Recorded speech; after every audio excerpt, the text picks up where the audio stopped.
बारामती विधानसभा पोटनिवडणुकीत सुनेत्रा पवार यांनी विक्रमी कामगिरी करत अजित पवार यांच्या 2019 मधील मताधिक्यांचे सर्व रेकॉर्ड मोडीत नवा रेकॉर्ड बनवला आहे।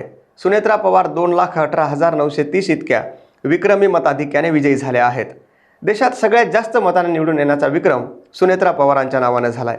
राष्ट्रवादी काँग्रेस पक्षाच्या कार्यकर्त्यांनी त्याचबरोबर जय पवार असतील, पार्थ पवार असतील यांनी देखील सुनेत्रा पवारांना विक्रमी मतांनी निवडून देण्याचं आवाहन केलं होतं। त्याचबरोबर सर्व पक्षांनी आणि संघटनांनी देखील सुनेत्रा पवारांना पाठिंबा दिला होता। तर दुसरीकडे सुनेत्रा पवारांच्या विरोधात उभे राहिलेल्या एकाही उमेदवाराला हजारापेक्षा जास्त मतं मिळाली नाहीत। यामध्ये करुणा मुंडे यांना 125 मतं मिळाली आहेत, तर अभिजित बिचकुले यांना 121 मतं मिळाली आहेत। अजित पवार यांच्या अपघाती निधनानंतर झालेल्या या पोटनिवडणुकीतील सर्व मतमोजणी पूर्ण झाल्यानंतर सुनेत्रा पवारांना मिळालेलं हे मताधिक्य आतापर्यंत देशातील सर्वाधिक मताधिक्य असल्याचा दावा करण्यात आला आहे।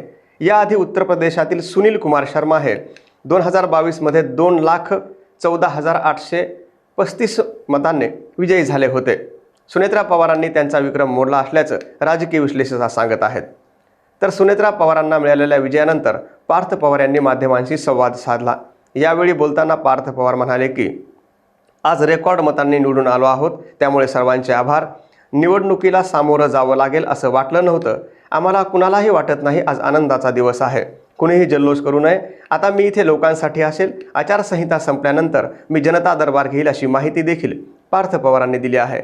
तर बारामतीकरांनी आपल्या मतांमधून दाखवलेला विश्वास आदरणीय अजितदादांच्या पवित्र स्मृतींना समर्पित आहे, असं सुनेत्रा पवार यांनी म्हटलं। अजितदादांवर जीवापाड प्रेम करणाऱ्या सर्व कार्यकर्त्यांनी या विजयाचा जल्लोष म्हणून कोणीही मिरवणूक काढू नये किंवा गुलाल उधळू नये। आपण संयम राखूया आणि दादांच्या विचारांना साजेस असं वर्तन करूया, अशी विनंती देखील सुनेत्रा पवारांनी केली। दादांच्या स्वप्नातील बारामती घडवण्याची संधी दिल्याबद्दल सर्व बारामतीकरांचे मनपूर्वक आभार मानतानाच हा शेवट नाही, ही तर फक्त सुरुवात आहे निर्धाराची, संघर्षाची आणि नव्या बारामतीची, असा विश्वासही सुनेत्रा पवार यांनी बारामतीकरांना दिला आहे। व्हिडिओ जर आवडला तर पुढे नक्की शेअर करा आणि आमच्या लोकाशा टीव्हीला सबस्क्राईब करायला विसरू नका।